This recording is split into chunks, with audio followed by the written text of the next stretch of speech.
West African, and then Saudi Arabia and the Arab countries are in the middle. And this is also showing that about 1 to 5% in some parts of Saudi Arabia would have highest number of prevalence of the homozygous states. In the pathogenesis, it is very interesting that, as I told you earlier, that it is not anymore the mechanical obstruction, it's a very active obstruction of the blood vessels that cause the obstruction. For example, there is a single missense mutation in the beta globin gene, and then the hemoglobin becomes insoluble. That's not crystallizable, not anymore soluble, and this is simply because of this. If you look at two globin molecules or hemoglobin molecules inside the red blood cell, normally in a normal state, there is a hydrophobic nature of the globin molecules. They will stay apart from each other. There is no chance that yours and my hemoglobin molecules will be attached to each other. They will be always repelled by the repellent force that we know about. This kind of repellence is lost in sickle cell anemia. That means the molecule is going to be more and more attached to each other, and if the molecule comes straight to each other, they will become more of crystals. Those molecules will become like a strand. You can see here, this is an electron microscopy magnification of the soluble hemoglobin molecule. When it becomes in crystals, they will be like needles inside the balloon. The balloon is the red cell antiviral vector. And this is not anymore a dream, it is a reality. There are 3 patients who have done the gene therapy, and it is not coming in the next 5 years, but it's perhaps later than that you can see the gene therapy becoming a reality in majority of patients, because until now this is under the phase 3 trials.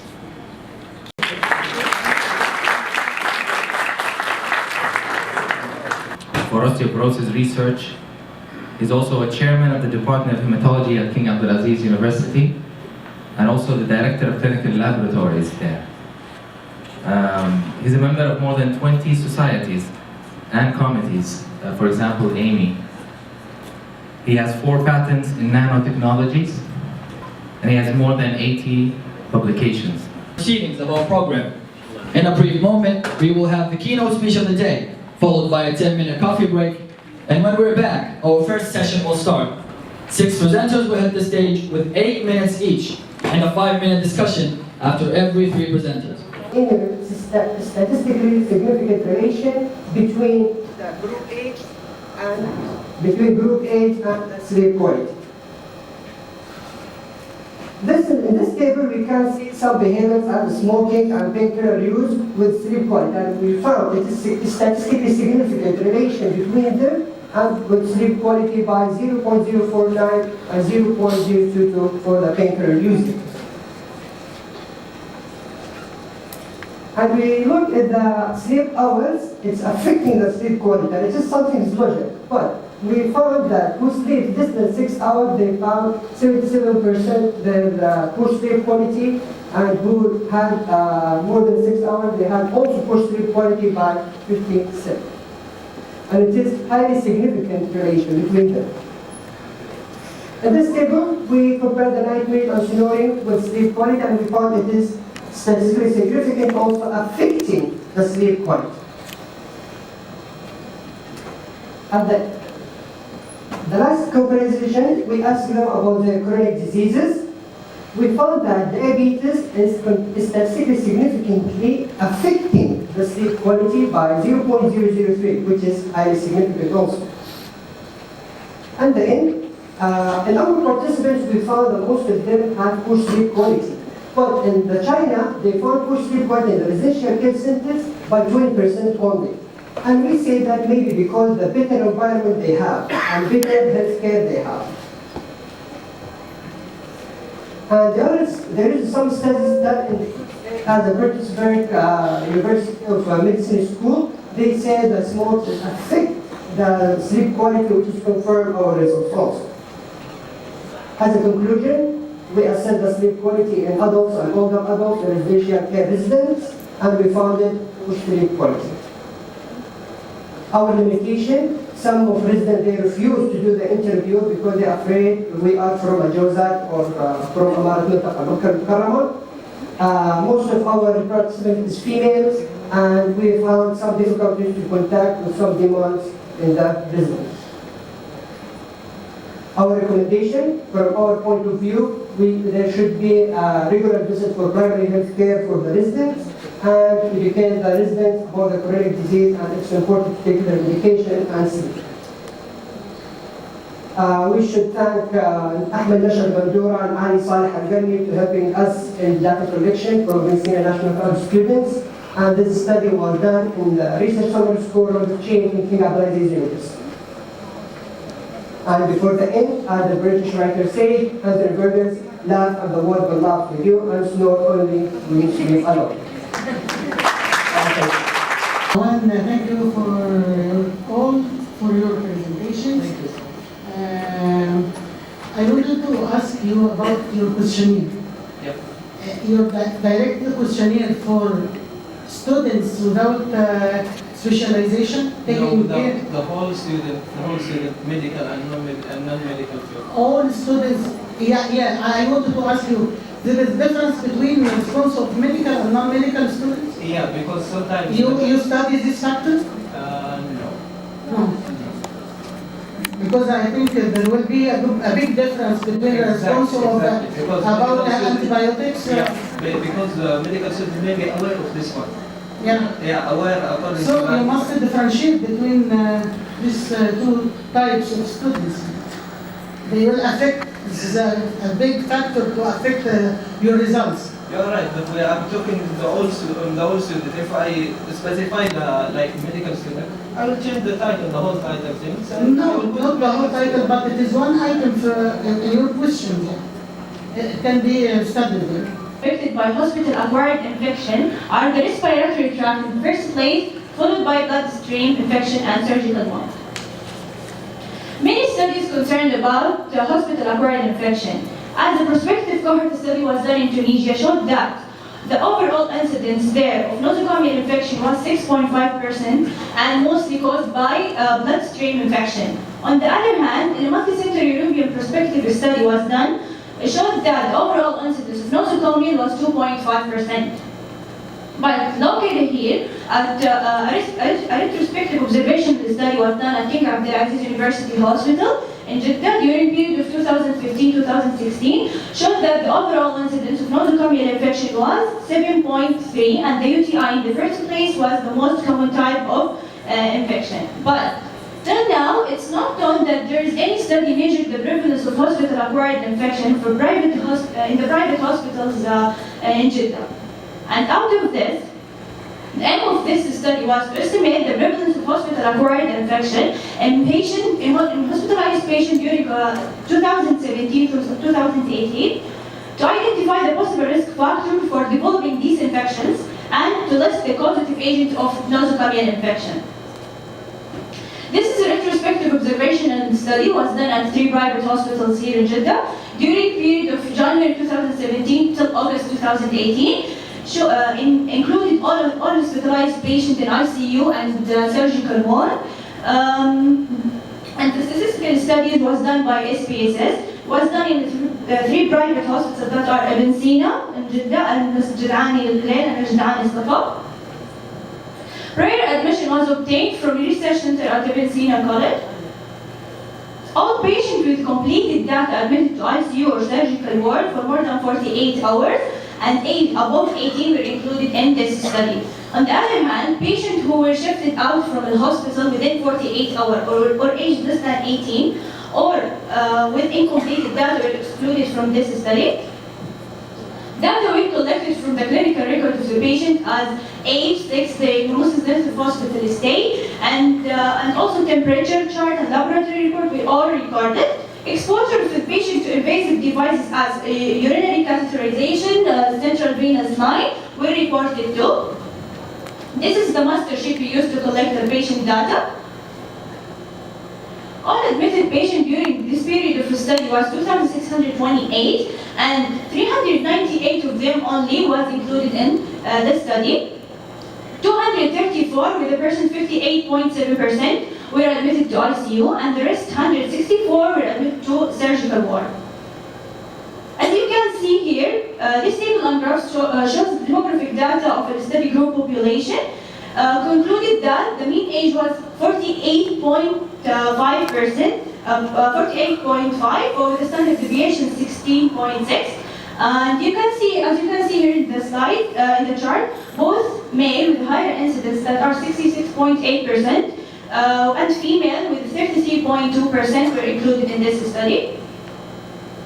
Out of the 398 patients, only 14 patients with a 3.5% acquired the infection. 12 of them were ICU patients and the rest 2 were surgical patients.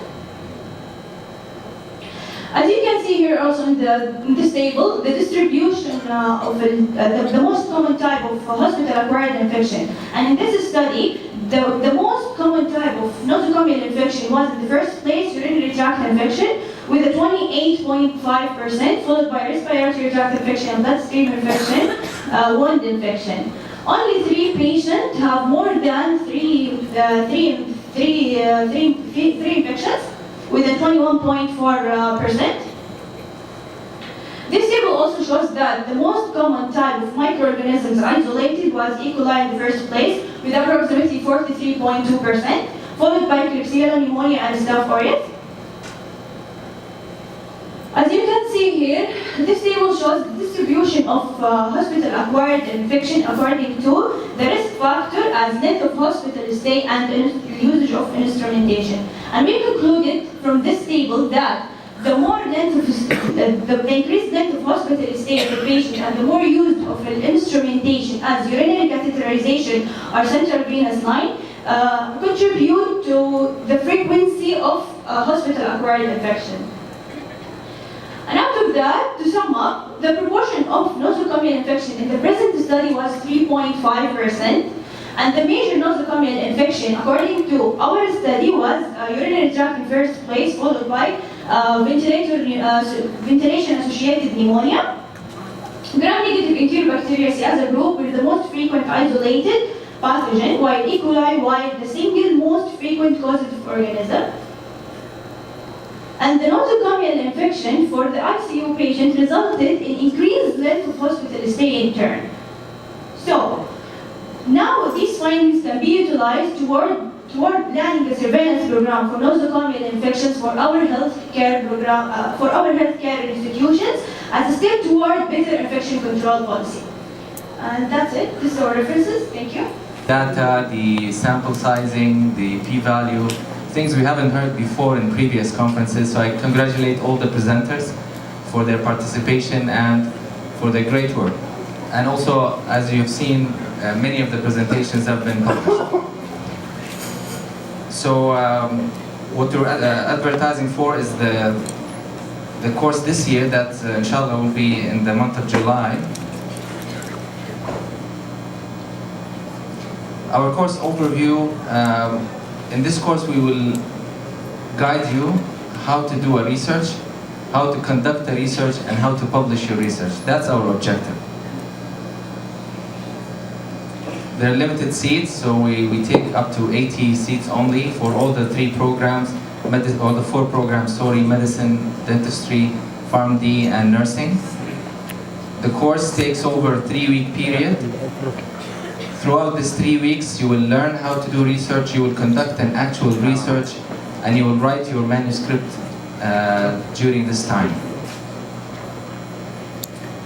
Every 5 students will comprise a group, and this group will have a supervisor to teach them throughout this process.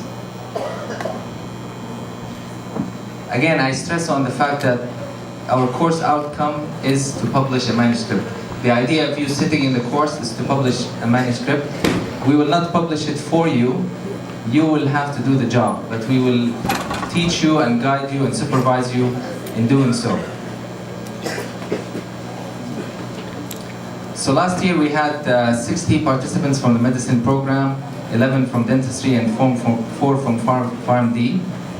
Again, we had 13 projects, 15 in total between the programs.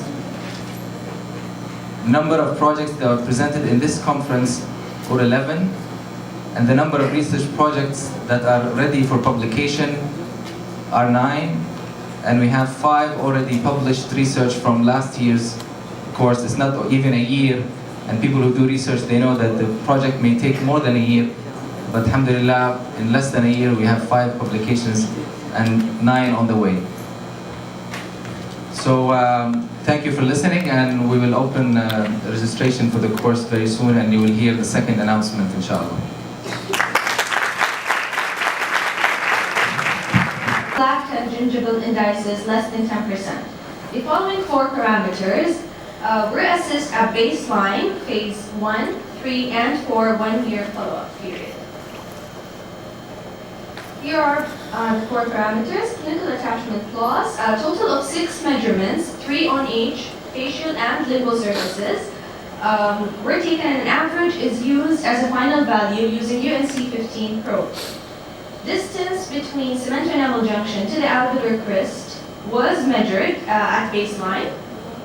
However, after the placement of fixed prosthesis, the distance between the crown margin to the alveolar crest was measured.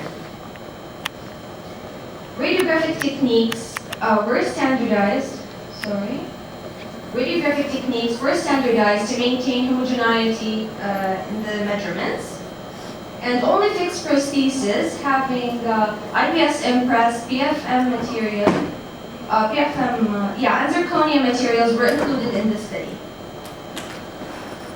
Statistical analysis done by SPPS version 20, a parametric test to compare the periodontal parameters in each material, and multiple logistic regression analysis to compare which material had significant effects on the periodontal parameter. So this study is important due to the growing popularity of newer compatible materials such as IPS impress and zirconia, and the effect of these materials on the periodontal health. Number of authors such as Mishari in 2018, Kowaki in 1999, and Bakr in 2007 have reported that biocompatibility and chemical durability are highly important properties in dental materials. Zirconia ceramics have been reported not to have potential toxic or genotoxic effects. Irrespective of margin configuration, it is the baseline periodontal health that determines the long-term periodontal success of a fixed restoration. And here, just to appreciate the difference aesthetically between the 3 materials included in the study.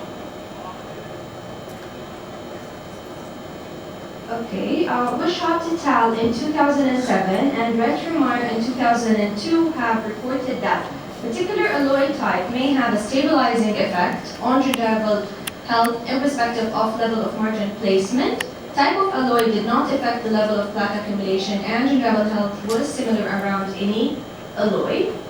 So on the basis of such varying evidences, it was decided to assess the effect of recent materials used in fixed prosthesis today on the periodontal status by evaluating clinically and radiographically.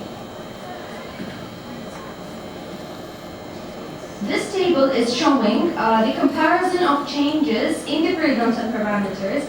So it reveals significant changes from phase 3 to phase 4 with regard to probing depth and clinical attachment loss, with no significant changes in the radiographic bone levels. Ceramic materials have the lowest plaque retaining capacity, and the normal crown contour guarantees satisfactory periodontal health and aesthetic. This study was said by Kazipaki in 2010. So now moving on to the periodontal changes seen with IPS impress material, there was significant difference in the clinical parameters, probing depth and clinical attachment loss, and no significant change in the radiographic bone levels. Participants, 44% suffer from psychosocial adverse effects such as depression, psychological adverse effects such as depression and stress. Some of skin disturbance disturb quality of sleep. Sleep deprived people suffer from stress and anxiety, and vice versa. Due to lack of sleep, there is no sufficient blood circulation around the body, so it will worsen the situation, especially in irritating and itchy inducing skin disorder. Here we talk about the effect of skin disorder on the GPA. Around 80% of the males and 60% of female students, their studies were affected by their psychological health that related to the skin disorder, such as dandruff and acne vulgaris. Here, 14% of the participants prefer to medicate themselves, and 35% of them prefer to directly go to community pharmacy asking for OTC medication. Most dosage forms were used by the participant to treat their skin disorder was cream. By asking participants about their most affected area on the body, 70% of the participants their skin disorder were in the face, and only 1% of the participants' skin disorder were spread all over the whole body. Female participants were more than males by 70% in our study. Fatty food increased skin disorder by 44%. Also, environment is a factor too. It's affected skin disorder by 67%. Stress during the study lead to skin disorders such as acne and dandruff. On the 17% of the students that participate in our study, it's also affect their GPA. In conclusion, from the time period prevalence of skin disorder, we found that dandruff and alopecia were significantly more among male students, while acne vulgaris were more common in female students. What is anchorage? Yeah, it's a tug war. For example, when you want to retract the anteriors, we have to take a support from the posterior teeth. When we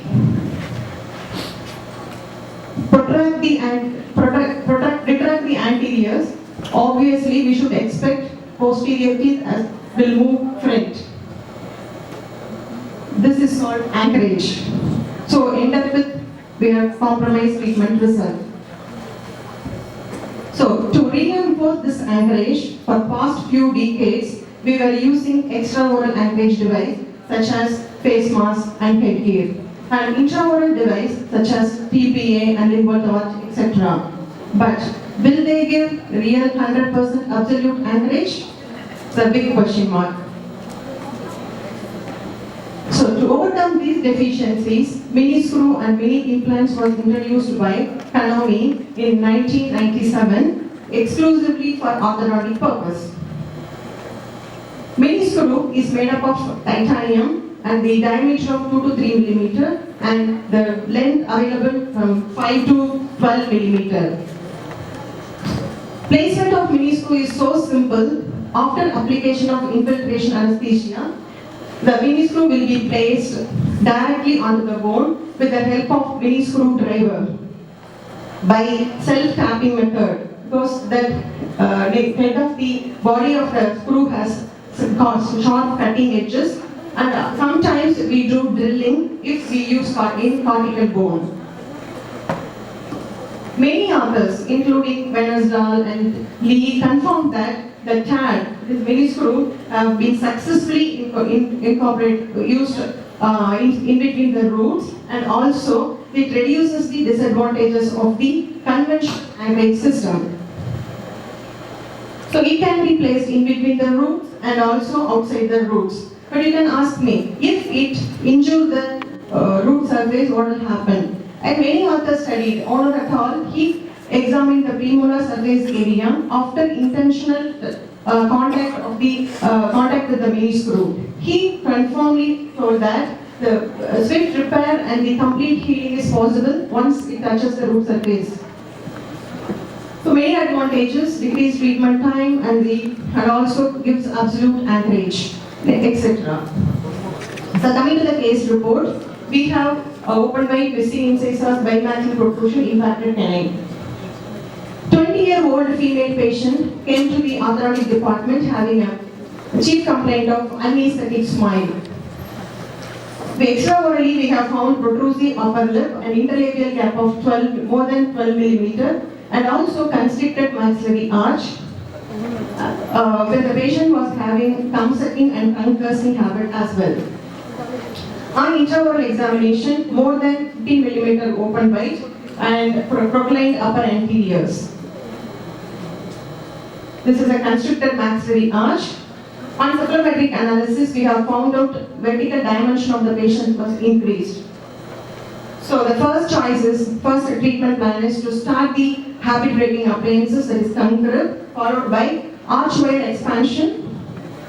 You can appreciate the pre-treatment and post-treatment picture.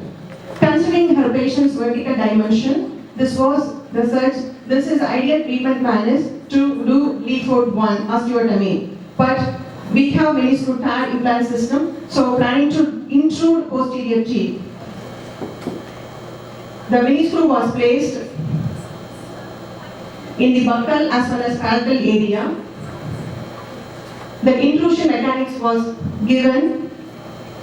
In our case, we have placed the meniscus in between the first and second molar here, as well as buccally we put meniscus. So intrusion mechanics started. This is the post-treatment results. When you compare with the pre-treatment, she attained a beautiful smile, and also open bite was corrected, and overjet, overbite, and the occlusal gland also corrected. This patient was having multiple spacing. So when you do intraoral examination, we have found that early loss of central incisor. So adjacent tooth were migrated mesially. So available space was only 5 millimeter. This is her OPG. The electrocephalogram shows both upper and lower anteriors are proclined. So our treatment plan was to correct the proclination, so consolidate the space, and also to minimize the implant or artificial tooth placement. Better we decided to close the space. And also substituting the 1-1, 1-2 to 1-1 space. So here, the central incisor bracket was placed in the lateral incisors and the lateral incisor on the canine. So meniscus was used to close the space. Another big challenge was here, there was a missing some space. It cannot be closed by the anterior retraction because we have to end up with compromised midline shift. So that whole posterior segments needs protraction. So again, we put meniscus in the lower arch. Class 3 mechanics was initiated. So this is the current situation. We have attained proper occlusion and closed the space, but gingival margin is not adequate, inappropriate. So we have done periosurgery, and also the tooth size and shapes are not matching. So because we are substituting the 1-2 to 1-1 place. So veneering is planned. This is the pre-treatment. You can. I would like to thank Dr. Bashar and Dr. Ahmed Kai for this support. The other case, bimaxillary protrusion. This case definitely more than 20 millimeter proclined upper and lower anteriors. So the plan was to extract first premolars on both upper and lower arch. So the meniscus was placed in the upper and lower arch here. The space was closed. This is a current situation of the patient. Still another 3-4 millimeter space is available there. But when you compare the pre and post treatment, we have accomplished the patient's chief complaint. The smile also improved. Another case, this is impacted canine. When we did occlusal radiogram, we found out the impacted canine position. But we want to check further the favorable position of the canine. So CT scan was advised. Here, the meniscus was placed in the buccal area and the lingual area. Because the palatal area, there is 1/6 is missing. So we have to close the space by moving molar to mesially. And also premolars were rotated to correct. So one palatal groove was placed palatally. And another mini screw was placed buccally. That one to bring out the canine. So this is the post-treatment. The canine is in coming to the alignment, and also this lower molar was moved mesially. This is another case. Just review this. This missing teeth and generalized spacing can be closed. Even second premolar spacing can be moved by first and second, third molar mesially without compromising the midline.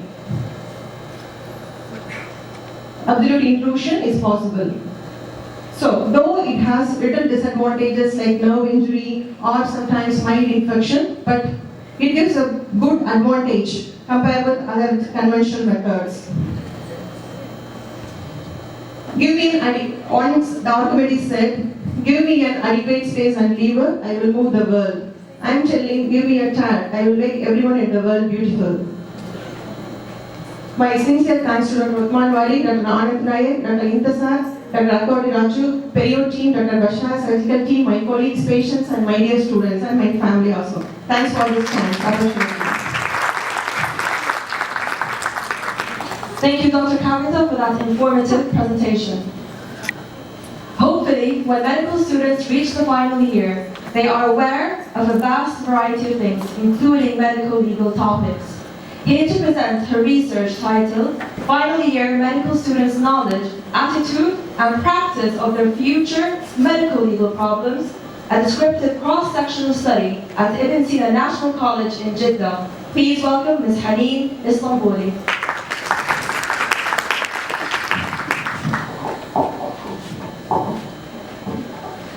Assalamu alaikum. My name is Haneen Istanbuli. I'm a 6th year medical student. Today I'm going to present to you about final year medical student knowledge, attitude, and practice to their future medical legal problems. It is supervised by Professor Intasar, Sultan, and all the participants were from Ibn Sina National College, and we have also Dr. Mamdouh from the Forensic Center in Jeddah. One of the challenges that I have to finish at 8 minutes. So let's go. This research was accepted recently to publish by International Journal of Life Science and Pharma Research. For the background, as it will known, the top priority for medical team is to save life during emergency situations. However, at this time, the time is really critical and the ER room is chaotic, so it is impossible or difficult to address those problems, the medical legal problems at this time. However, it is really important to address those problems. The person who can do those and document all these stuff is the forensic pathological expert. However, we cannot find them at every ER. So the responsibility of recognizing those medical legal issues lie on the attending physician. So our aim of the research was to explore knowledge, attitude, and practice of final year medical students at Ibn Sina National College to our medical legal problems. Our study was descriptive, cross-sectional. Our population, we have final year medical students. The duration was 3 months, and we got the approval from the Ibn Sina Ethical Committee. Our sample size was 145. After evaluation, we ended up by 138. The tool of our research was electronic self-administered questionnaire, which was designed by the forensic expert. As you can see, the inclusion and exclusion criteria, we exclude any incomplete data or anyone who has attended specialized forensic course. Statistical analysis, we use SPSS and Excel, and our study was descriptive, purely descriptive. As shown, this is a summation of our result based on knowledge, attitude, and practice. Above 60 had good knowledge, more than 70 have good positive attitude. However, for practice, they had poor result 14.50%, which was expected because the students don't have enough training.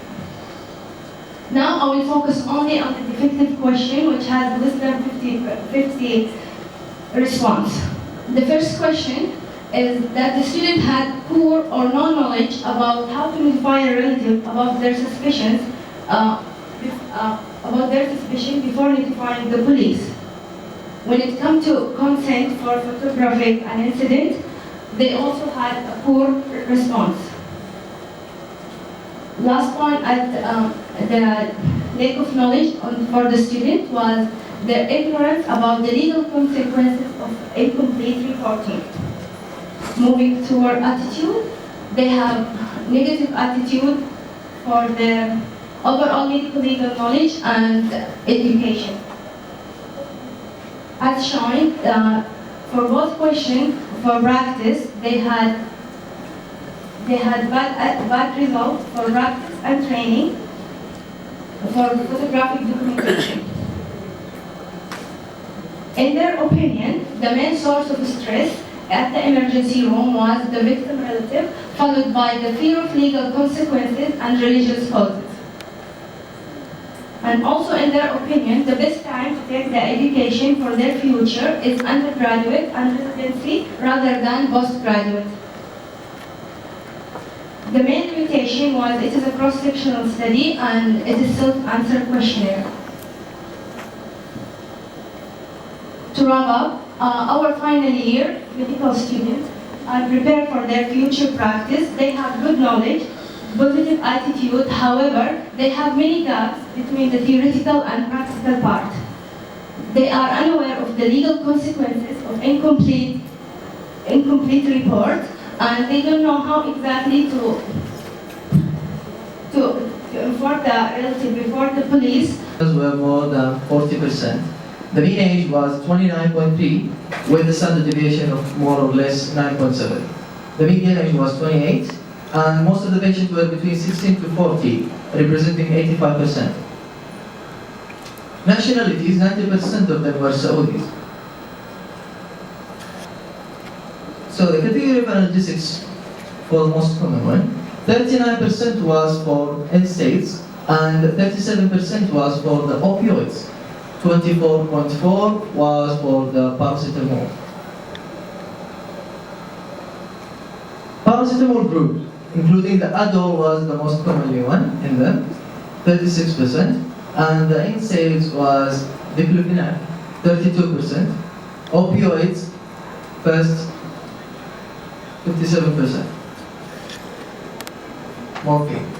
So we conclude that before that. So the most common prescribed painkillers among sickle cell disease patients was non-steroidal anti-inflammatory drugs, specifically diclofenac. So this study concluded that analgesic treatment in the management of sickle cell pain crisis consisted of two categories, opioids and non-opioids, as we say, and most of the patients received Adol from the paracetamol, followed by morphine from the opioid group and diclofenac from the NSAID group. Our limitation was the name of drugs under the paracetamol were not mentioned in the report. About 316 files. So recommendation, we recommend to do the study in different cities of Saudi Arabia. And thank you.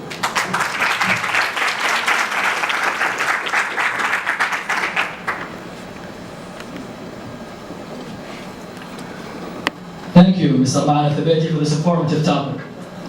As a medical student, stress is something we have to cope with on a daily basis.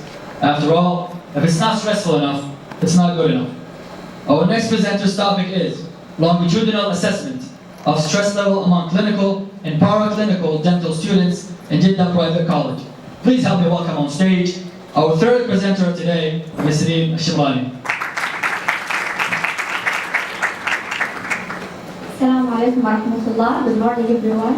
This is Reem Shimrani, dental internship. Today, inshallah, I will present a study. It's about assessment of the stress level in dental student. All my thanks for Dr. Uthman Wali, Dr. Shanti, Dr. Kavita, and special thanks for Dr. Intisar for help for the statistic result. Stress. what do I mean by the stress? Stress is about pressure from the problem coming in people's life. It may lead to depression, anxiety, or other problems. This study is talk about the stress level in dental students, and it's focused in comparing and measuring the stress level in preclinical students and the clinical students. Then they found that the clinical students suffering more from the stress other than preclinical students. And also there is many study approved that the clinical student, the dental students suffering more from the stress other than the student from the other health specialties. Here, this study is a longitudinal study, which is mean done for long period of time, and also in the same group of the study.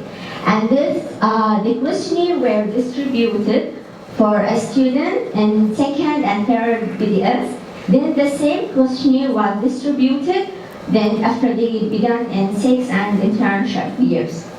The question, it was based on the environmental stress, and the response for the question was based on the 5 skills. It's from the severely stressful and the non-stressful. The total number of the students which is received the questionnaire, it was 182 students, male and female, and the result for the both preclinical and the clinical group, it was the female suffering more from the male for the stress. In the comparing, the female was suffering more by 70% than male.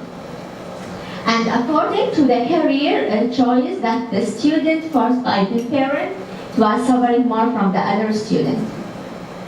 The reason that found in the preclinical student, it is lack for time in getting relaxation and money problems, social problems, like they have to postpone getting engaged, married, and having children.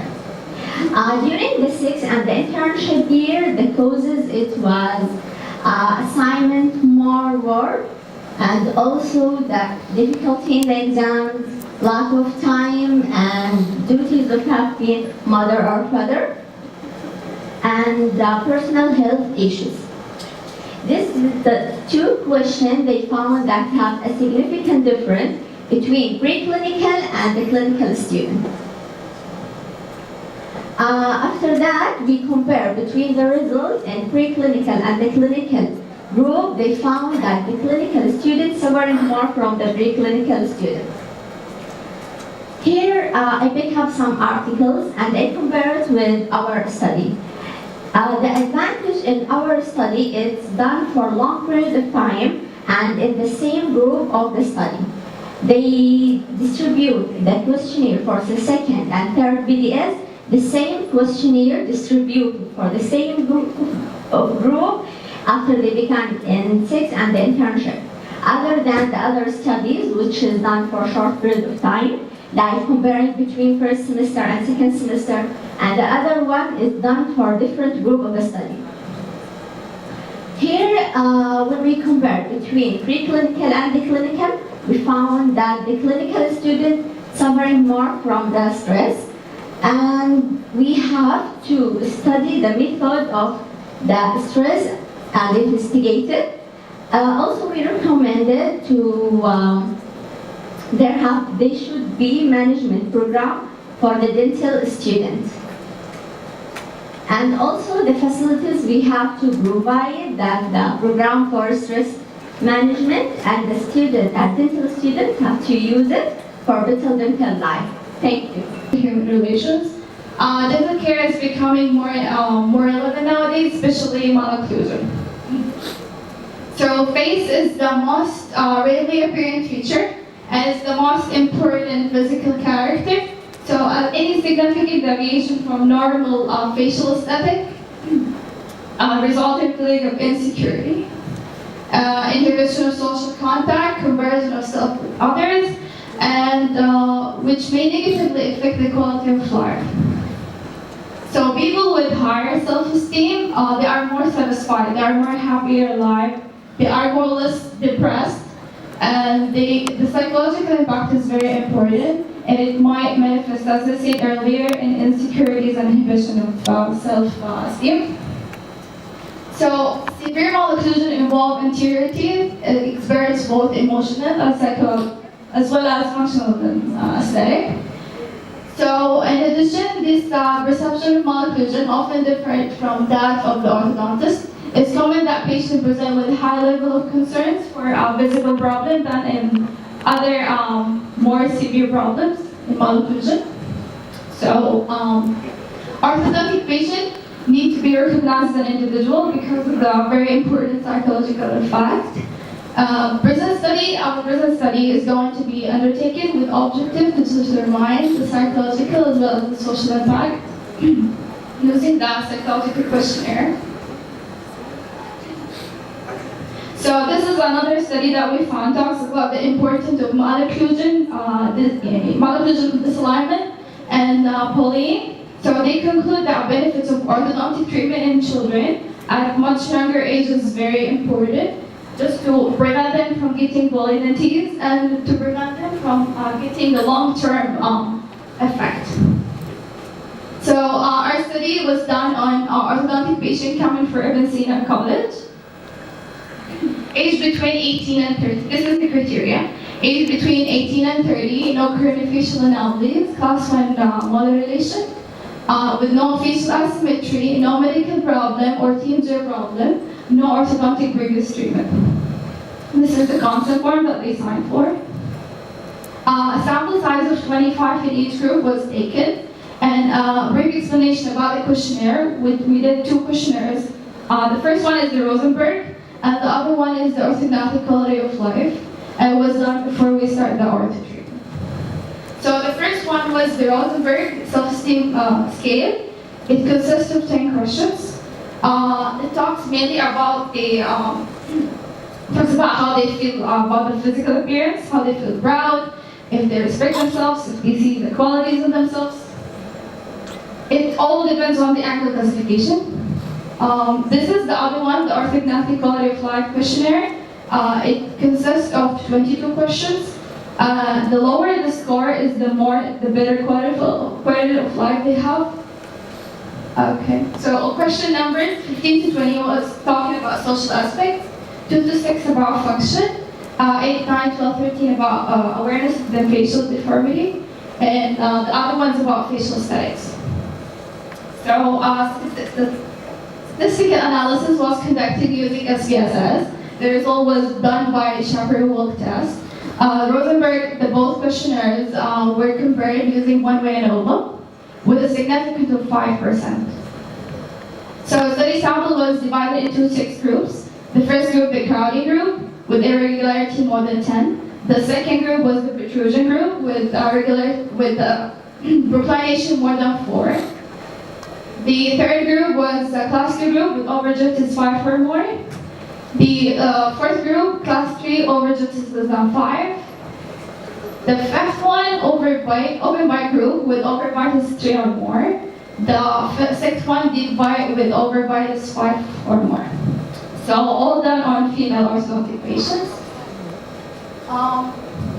We done a test of reliability for 20 patients after 2 weeks from the first questionnaire, just to assure the reliability.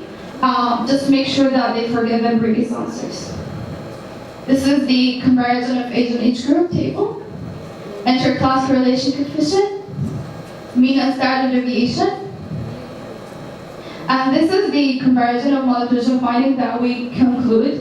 That in our results, the open bite and class 3 patient has the highest score, which indicates that they have the lowest self-esteem. So the results indicate, as I said, class 3 and open bite, followed by severe crowding, proclined upper tears result in lower self-esteem.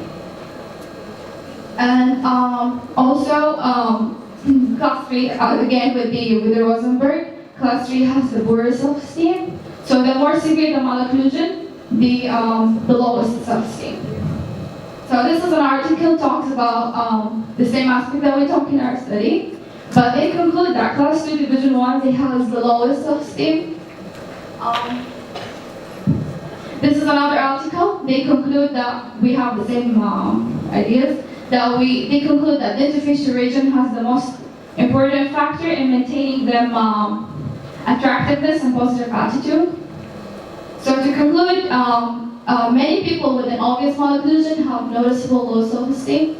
Finding those people at a much younger age when they reach for any dental treatment helps tremendously to decrease or even stop the psychological factor of this problem and protect them from getting bullied in teens at school and enjoy having a better life. And all these has been done for the patient's opinion. Bismillahirrahmanirrahim.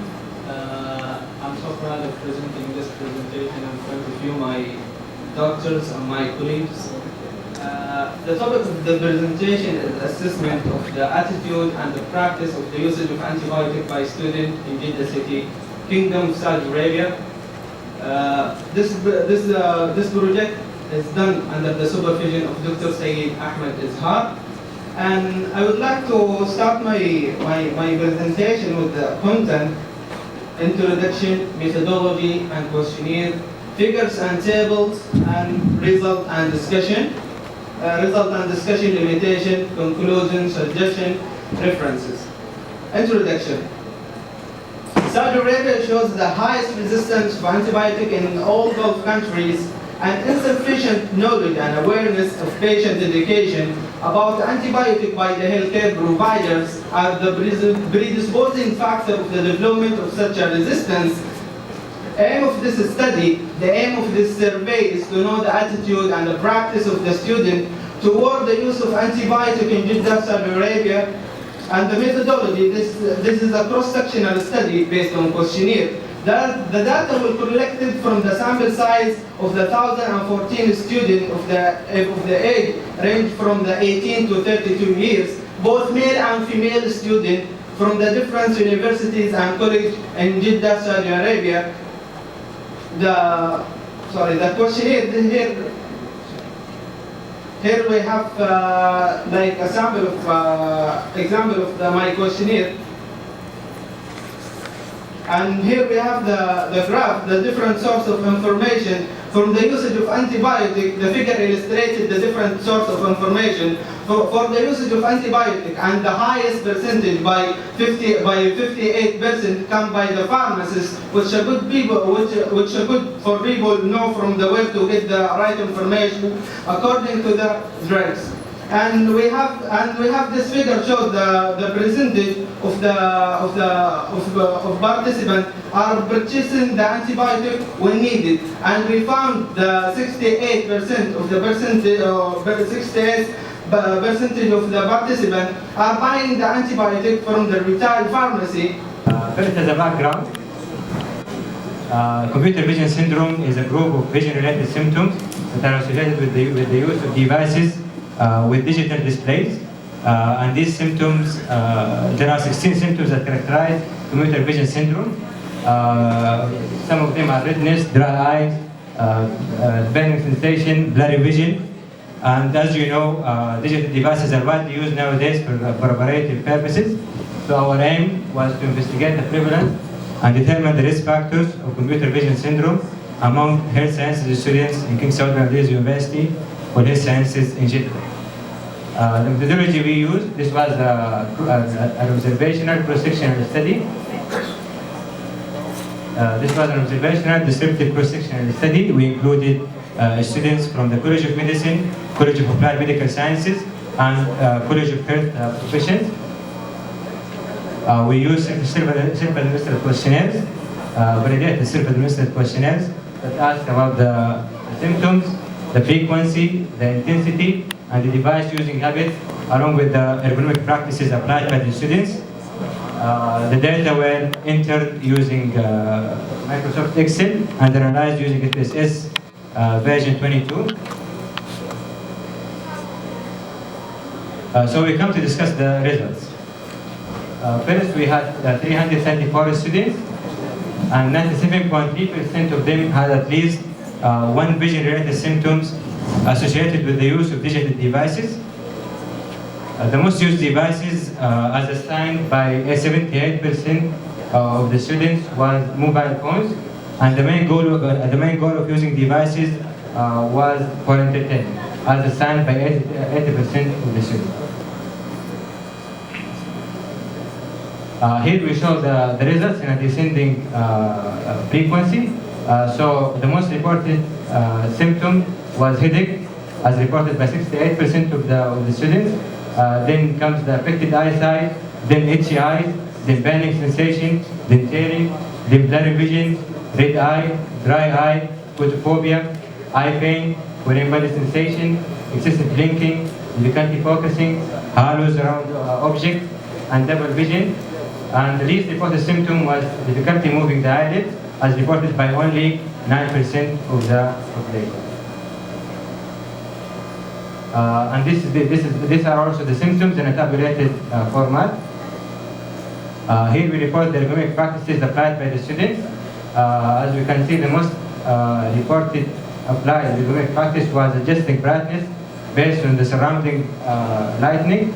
Then comes the taking breaks while using the device, then having the screen on face level, then sitting while the top of the screen is on eye level, then having the screen more than 60 centimeters away. And the least reported one was using anti-glare filters, as reported only by 16% of the sample.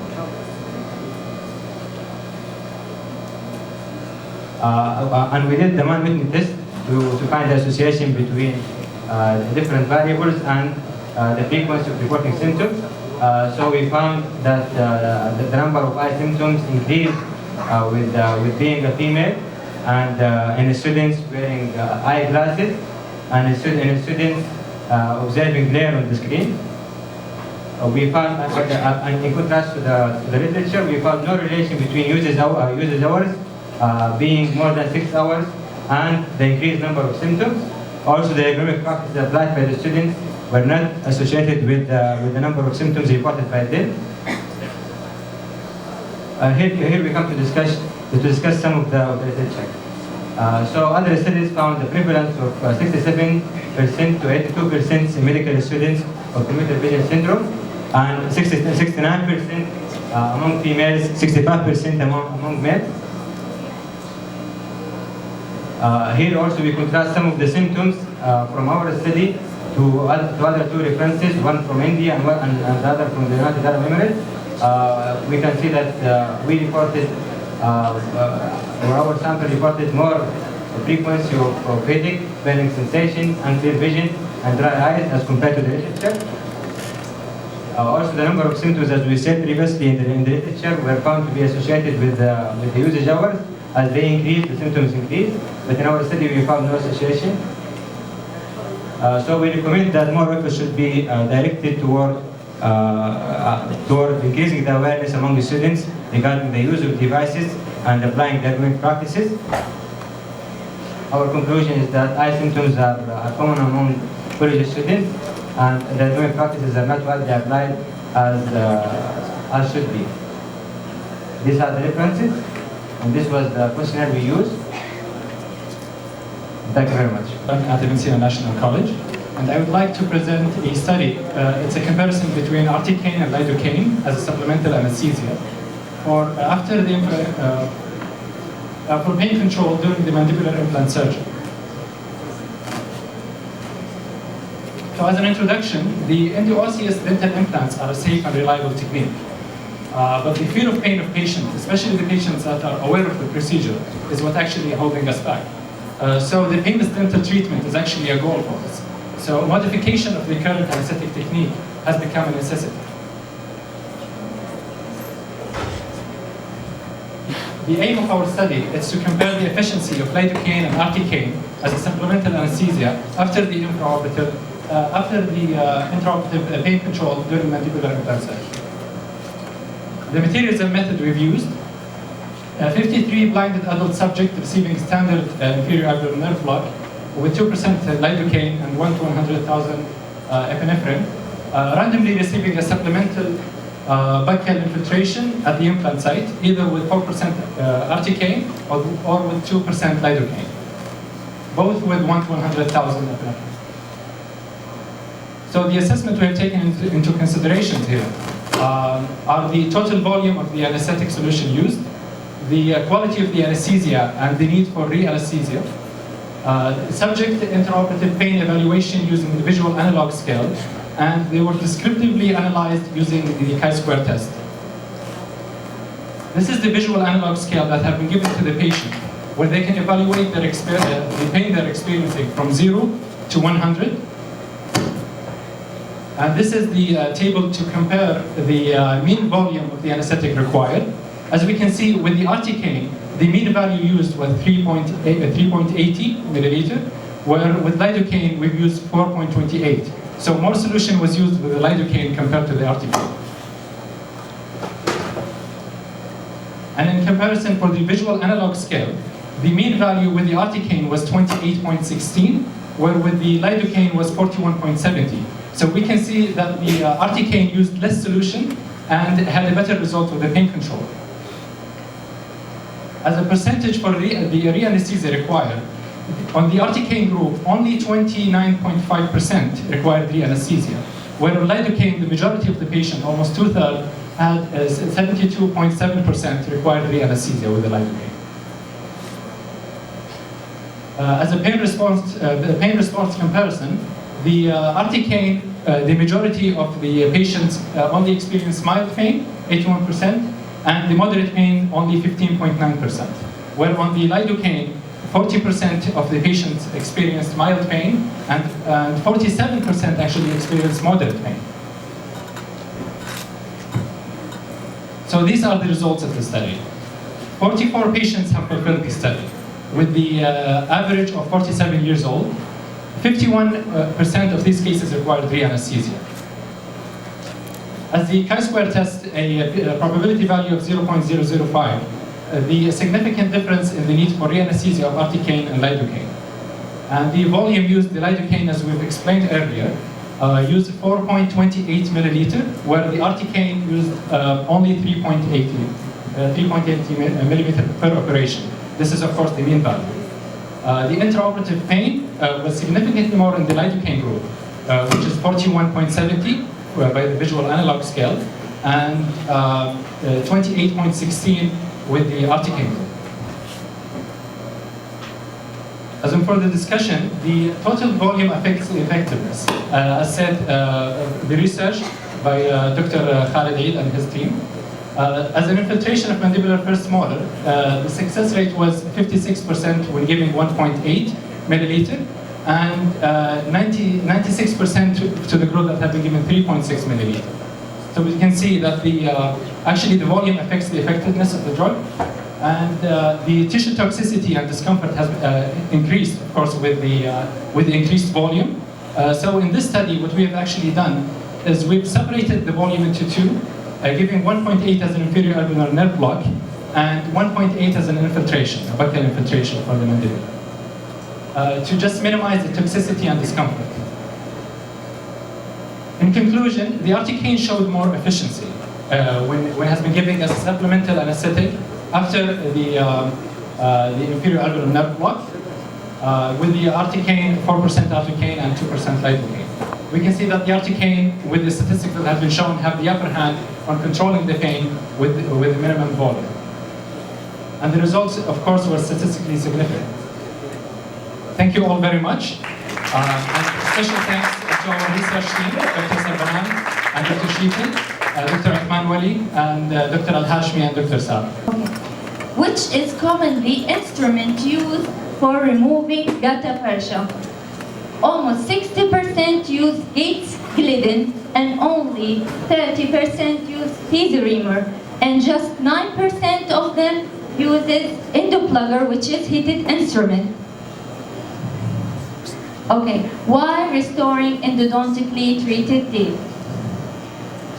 The majority of the dental practitioner chose it to reinforce the endodontically treated teeth, and only 12% chosen have their own reasons. Okay, comparing my study to other studies, knowledge and practice of restoring endodontically treated teeth by dentists in North and Saudi Arabia, by Al Jouf University in 2014. My study result was accordance to that study result. Conclusion: based on this survey, the majority of dental practitioners chosen prefabricated fiber posts with resin cement and a crown for restoring the endodontically treated teeth. And most practitioners determined the use of endodontic posts with the remaining tooth structure. And the most used instrument for removing gutta percha was Gates Glidden. This is my references, and thank you, and a big thanks to Dr. Uthman and Dr. Muhammad Zabidi and my supervisor, Dr. Shitti, and my research team. Thank you so much. To have an increasing prevalence of sickle cell disease. The high prevalence of sickle cell disease is due to, or could attributed to high frequency of consequence marriage rate that reach as high as 76%. The prevalence of sickle cell disease in Saudi Arabia varies significantly among different parts of the country, with the highest prevalence in the Eastern Province, followed by Southwestern Province. The prevalence of sickle cell trait ranged from 2% up to 27%, and around 2% had sickle cell disease in Saudi Arabia. Sickle cell disease has serious complications, ranged from serious infections up to bone marrow failure. In women with sickle cell disease, the underlying anemia and multi-organ dysfunction can complicate the pregnancy. Increased maternal morbidity and mortality is due to increased episode of vaso-occlusive crisis, acute chest syndrome, and pregnancy-related complications.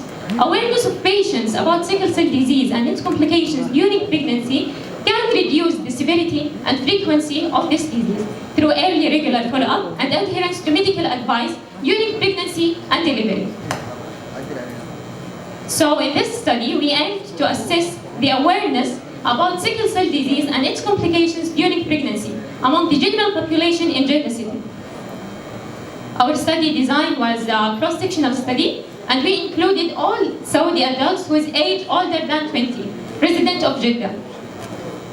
Our data was collected through an online pre-tested self-administrated questionnaire with 23 items that structured into socio-demographic information, personal history about sickle cell disease and sickle cell carrier, and awareness about sickle cell disease. And our study was approved by the local ethical committee at Ibn Sina National College. The data were analyzed by using SPSS 21, descriptive analysis using frequency. Chi-square was used to determine the association between two variables, and p-value of less than 0.05 was considered significant. Our study carried out in 243 Saudi subjects, residents of Jeddah. Regarding to the socio-demographic data, around 89% of our participants were female, while 11% of them were male. And their age, or most of them, were between 20 and 40 years. Around 67% of our participants were at the level of university education. Regarding the awareness about sickle cell disease, 89% of our participants heard about sickle cell disease, and most of them heard about it through social media and during school. And around 62% of our participants recognized that sickle cell disease is a hereditary disease. Regarding the frequency of sickle cell disease and sickle cell carrier among the participants and their families and friends, 4% of them have sickle cell disease, while 11% of them were carrier. Regarding the awareness of sickle cell disease related complications during pregnancy, 64% of our participants were known about the sickle cell crisis, but most of them did not have information about the other complications. The majority of our participants agreed that pregnant sickle cell disease patients need special care during pregnancy and delivery. our result shows that there is no significant association between the socio-demographic data and the level of awareness about the sickle cell disease. And our study limitations is that we had a small size sample and poor representation of Saudi population, as participants were only the residents of Jeddah. The level of awareness about the sickle cell related complications during pregnancy was found to be good regarding the risk of sickle cell crisis by 64%, but was noted to be lower when it comes to the sickle cell disease-induced antepartum hemorrhage by 45%. And nearly 25% of the participants were known about the increased risk of eclampsia and hypertension during pregnancy secondary to sickle cell disease. On the other hand, the awareness of participants were markedly low regarding to the sickle cell disease-related infections, such as pyelonephritis and pneumonia. Although the participants seem to have limited awareness about sickle cell disease-related complications during pregnancy, 85% of them recommend special care of a pregnant sickle cell disease patient throughout pregnancy and during delivery. So based on our result, we recommend to increase the public awareness about sickle cell disease and its complications during pregnancy through health education programs, social media, and campaign at public places. Wider scale study is also recommended for more precise assessment of awareness about sickle cell disease and related morbidity and mortality among pregnant patients. Sickle cell disease is a burden disease in our country, and research has showed that the general population do have knowledge about the sickle cell and its complications, but still we have an increasing prevalence of sickle cell disease. So we are trying to aware the general population from different scope. And finally, I'd like to thank my college and Dr. Hana and Dr. Intisar for this opportunity and their support. And I'd like to thank my colleague for participation with me in this research. And I'd like to thank my mother who is in between the audience.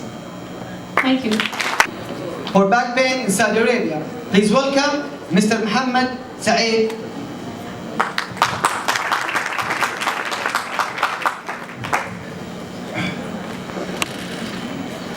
Assalamu alaikum, my name is Mohammed Saeed Aftan. I'm PharmD student, level 6, and my research is about awareness of complementary and alternative medicine therapies for back pain in Saudi Arabia. So what is complementary and alternative medicine? It refers to an area of healing practice which exists outside of conventional treatments. These practices are thought to provide a more natural and holistic approach to healing a variety of ailments. Many people across the globe find success in treating their low back pain using CAM therapies. So, in fact, back pain is the most common reason why people refer to CAM therapy. So, the objective of my study is to evaluate which complementary techniques are used in the Kingdom of Saudi Arabia. So, these are the international statistics about use of CAM, the growth and development of public interest in and use of CAM are well documented. Nearly half the population in many developed countries regularly use some form of CAM. United States 42%, France 49%, Canada 70%, and up to 80% in African countries. So this increased use of CAM is accompanied by growth in research and associated literature with increased evidence-based approach. In developing countries, CAM is practiced both within and outside dominant healthcare systems. A policy framework for CAM therapies within national healthcare systems and some guidelines have been created. So CAM practice focusing on treating the whole body and mind. So what are the common causes for back pain? Lumbar strain and sprain are the most common causes of low back pain. Muscle strain is caused when muscle fibers are overstretched or torn. Inflammation occurs at the site of injury. So, usually accompanied by pain with movement, muscle cramping or spasm can occur, as well as decreased function. So, the second cause is herniated disc, and the third cause is degenerative joint or disc diseases. So we have different CAM therapies for back pain. The most common ones are chiropractic, massage, acupuncture, acupressure, yoga, prolotherapy, naturopathic medicine. So what is chiropractic? Chiropractic is a careful positioning and precise application of force to a localized region are generally employed to free a joint which was previously abnormally tight and restricted in movement. These are the different chiropractice. For example, there is massage, this is acupuncture, this is acupressure. Now acupressure is most common in Saudi Arabia, and that's massage. And we have different yoga poses for back pain. It can treat back pain. And this is prolotherapy. We administer injection. It's an irritant substance at the site of pain. And it's called self-healing. So what are the materials and methods I depend on? It's a questionnaire-based study, included 17 self-administered questions. Questionnaire was presented both in Arabic and English language and distributed via social media. The questionnaire was formatted in simple and easy manner for the general public. The Google form was circulated online and 4-week survey was carried in the month of January to February. So total 150 responses were received. And here are the results. Total 115 responded to questionnaire, out of which 75 female, 40 males. Among all the responders, 61 responders suffered from back pain, out of which 80% were using CAM therapies as compared to allopathic medicine treatment. 70% of them were using massage therapy for back pain. Responders were also using CAM therapies for some other problems like neck pain, arthritis, anxiety. So 53% answered that they choose CAM because it is beneficial. 79% individual who used CAM therapy for back pain want to suggest it to others. These are the graphical representation. Females are more than males who responded. And this is a question, do you have knowledge about complementary and alternative medicine therapy? 65% answered yes. Do you have back pain? 53% answered yes. What treatment are you taking for back pain? 80% answered yes. Why did you opt CAM therapy? So 53% beneficial and the rest between low cost and other reason. So which CAM therapy do you like most for back pain? 70% massage and the rest acupuncture, nutrition, yoga, and any other. So what is the other problem for which you're taking CAM? Neck pain is the highest result. And there are also arthritis, anxiety, cancer, but the highest is for the neck pain. So if you have taken CAM therapy for back pain, will you suggest it to others? 79% answered yes. Conclusion. It was observed that the utilization of CAM therapy is widely practiced in the Kingdom of Saudi Arabia, but many people do not have the awareness of different CAM therapies. So my suggestion, there is a need for effort to promote research in the field of CAM, and we should support mass media to raise knowledge about awareness and practice about the awareness. So about the awareness of different CAM therapies for back pain inside the Kingdom of Saudi Arabia. And these are the references. The best presentation award for the medicine program goes to Ms. May Salateri.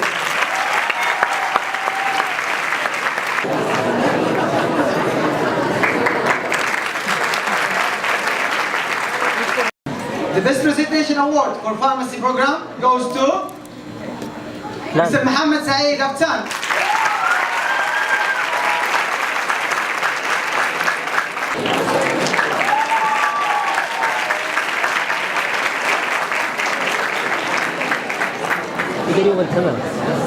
The best presentation award for this program goes to Ms. Abrar Bakri.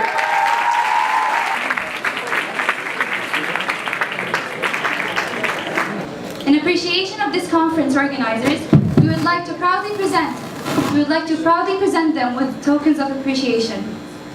Chairman of Steering and Scientific Committee, Dr. Talal Al-Khatib.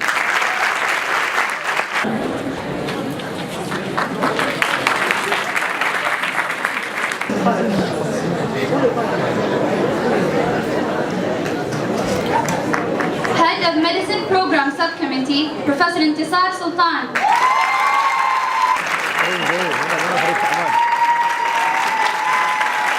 Head of Pharmacy Program Subcommittee, Dr. Rashid Ahmed.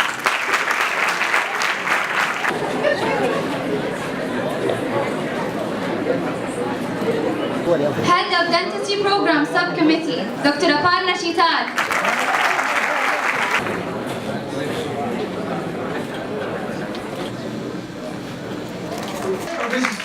Head of Registration and Hospitality Team, Dr. Daniel Ammari.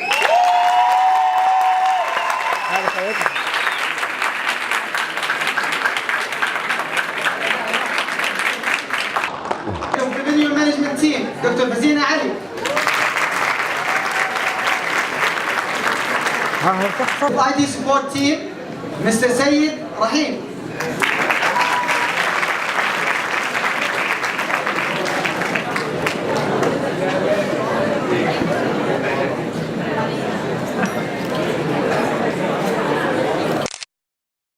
Convener of the conference, Dr. Irfan Adil.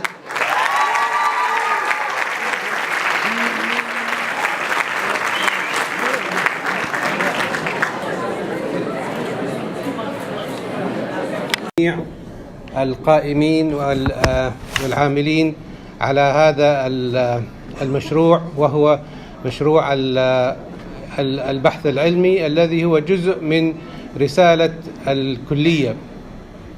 يعني أنا لا أود يعني أخص بالذكر بعض الأسماء وأنسى بعض الأسماء، ولكن يعني يجب علينا يعني، ويعذروني الناس الآخرين إذا ما ذكرتهم، بس أنا أعتقد الأشخاص اللي كانوا وراء يعني البحث العلمي اللي هو الكورس الصيفي، سعادة الدكتور طلال الخطيب، يعني أعتقد، وطبعا الفريق كامل. أنا عندما أذكر الفريق يعني لا أخص يعني فقط الدكتور طلال، ولكن الدكتور طلال وجميع الزملاء اللي كانوا معه عاملين في الدورة الصيفية.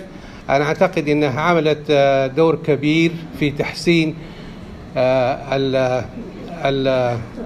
المستوى. يعني البروفيسورة انتصار الحقيقة كان لها برضو دور كبير في تحفيز وتشجيع الطلاب، يعني الله يعطيها الصحة والعافية، شعلة من النشاط، وهذا يعني مشهود لها.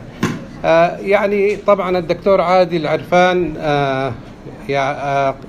على طول العام وهو قائم على البحث العلمي، وأنا عندما أذكر هؤلاء الثلاثة الأشخاص لا يعني إذا خصيتهم بالذكر بس عشان مجهودهم، ولكن هناك يعني زملاء آخرين أشكرهم جميعا وأشكركم جميعا، ولكن الشكر واجب. أنا أعتقد زي ما ذكرت أنه كان تقدم ملموس جدا. هناك بعض الملاحظات، والحقيقة أنا شاكر للبانلز اللي أشاروا إلى بعضها. يعني في بعض الأحايين الراشونال اوف ذا ريسيرش ما كانت واضحة، يمكن البروفيسور محمد يعني أشار لها في بعض الأحيان بالكونكلوجن يكون شوية very broad conclusion. أنا أعتقد يعني يحتاج إلى نوع من الكريتيكس، وأنا أعتقد هذا الشيء الإيجابي، وإن شاء الله طبعا يعني نحن جميعا في الكلية حنجلس ونعمل نوع من الكريتيك، وهذا هو أساس النجاح. يعني عندما نفرح ونحتفل بالنجاح لا يعني أننا وصلنا إلى القمة، ولكن حققنا الشيء، ونحتاج إلى، وإذا وصلنا إلى القمة حيكون مجهودنا أكبر في المحافظة أن نكون في القمة. فأنا أعتقد أنا أتوجه بالشكر الجزيل لجميع العاملين. يعني يعذروني إذا ما ذكرت جميع الأسماء لأنه لا تحضرني جميع الأسماء، ولكن أكرر شكري وتقديري لهم وجميع كل من عمل على إنجاح هذا المؤتمر. نطمح بإذن الله أننا نتوسع في دائرة هذا المؤتمر. كان هناك بعض الاقتراحات وإن شاء الله نعمل عليها بحيث أنه ندعو متحدثين يمكن من خارج المنطقة الغربية، من المناطق الأخرى، وتكون على مستوى يعني on a national base. هذا يعني في الوقت الحاضر ما نطمح إليه، وإن شاء الله المؤتمر الخامس يكون أفضل وأفضل. شكرا لكم جميعا على مساهماتكم وحضوركم، وأتمنى للجميع النجاح والتوفيق، والسلام عليكم ورحمة الله.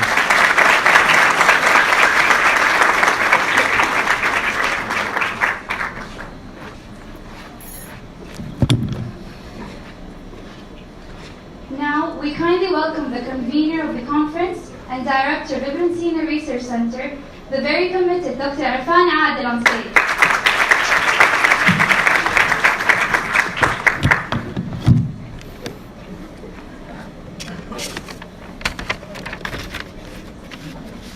Bismillah ar-Rahman ar-Rahim. Honorable Dean and Patron of the conference, Dr. Rashad Al-Kashgari, respected Vice Deans of all programs, colleagues, and my dear students of Ibn Sina National College and other participating universities and colleges of the south and southwestern region of the kingdom. Assalamu alaikum rahmatullahi wa barakatuhu. And a very good afternoon to all. I deem it a great pleasure and privilege to represent the Research Center of Ibn Sina National College and thank all for making this conference a big success. On behalf of the 4th Ibn Sina National College Annual Scientific Conference, organizing committees, and my own behalf, I would like to extend a hearty vote of thanks to all speakers for gracing the occasion with their research findings and sharing their opinions here today. I thank all whose contributions have made Ibn Sina National College proud today. I place on record our deep gratitude to Professor Muhammad Gari and Dr. Mona Al-Faris. A big thank you to both of you for the efforts towards endemic disease burden on Saudi Arabian healthcare. I thank the sponsors, Medical and Pharmaceutical Service, Bashir Shakib Al Jabri Company Limited, and food sponsor McDonald's. On behalf of the entire Ibn Sina National College, I owe a huge debt of gratitude to our respected Dean Dr. Rashad Al-Kashgari and Dr. Abdulaziz Al-Yahya, not only for their gracious presence and encouragement, but also for their unrelenting support to research and scholarly activities at our institution. The scientific conference hosted by Ibn Sina National College annually is one such outstanding example. I cannot thank everyone enough for their involvement and their willingness to take part in completing the task beyond their comfort level.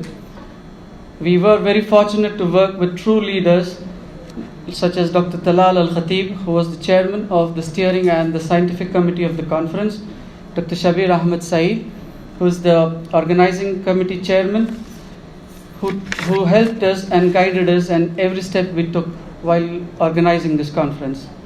It is unfortunate that I cannot thank everyone by name, but I must place on record the appreciation of untiring efforts of the scientific subcommittee heads, Professor Intisar Sultan, Dr. Rashid Ahmed, Dr. Aparna,